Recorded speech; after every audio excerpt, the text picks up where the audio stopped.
Ngayon po mag-share po ako sa inyo ng mabisa o epektibong pamamaraan para hindi po tayo maubusan ng i-upload sa araw-araw. Unang-una mga kapuramdi ay pwedeng-pwede po tayo mangopya or manggaya ng mga technique, ng mga idea, ng mga pwedeng i-content sa kapwa po natin content creator.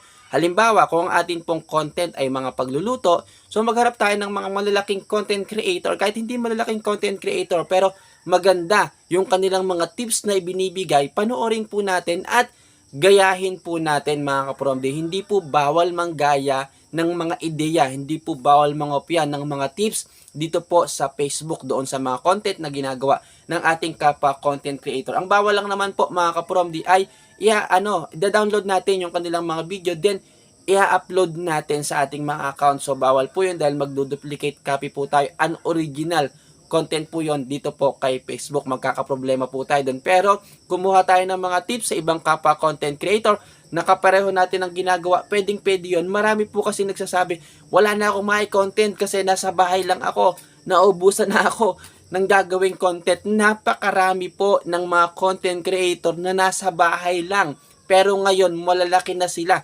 Maraming content creator na sabihin nating kumbaga tambay sila sa bahay nung una, pero dahil talagang pinagpursigihin nila na gawin ito, nakaisip sila. Hindi sila nauubusan araw-araw ng pwede i-content dahil ginagawa rin nila ito. Kumukuha sila ng tips sa ibang mga kapwa content creator. So walang dahilan para maubusan tayo ng video, ng content na i-upload araw-araw. Isa pa sa napakagandang technique, ang pag-remix.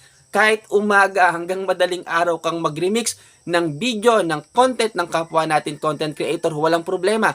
Piliin lang po natin yung mga video nila na sa tingin po natin ay worth sharing, yung mga video po nila na talagang papanoorin ng mga viewers at pwede pong mag-viral. So yun po ang ating i-remix. Mag-ingat lang po tayo ng konti dahil baka po yung ma-remix po natin, halimbawa yung may mga music background na pwede pong magkaroon ng violation, pwede pong makopyright, at yung iba pang mga bawal dito po kay Facebook, siguraduhin lang po natin na i-remix po natin na video ay hindi rin po tayo magkakaroon ng violation. Dahil pag nagka-violation yung mismong author, yung mismong gumawa ng content na yon, dahil merong paglabag dun sa kanyang content, so pwede po tayong madamay. So piliin lang natin, hindi naman yun mahirap mga kapromdi, no? So mag-remix kayo araw-araw, hindi talaga kayo mauubusan ng content kahit maghapon magdamag pa. Yan. For more updates, follow nyo po ako at pakishare na rin ang video na ito. Salamat po!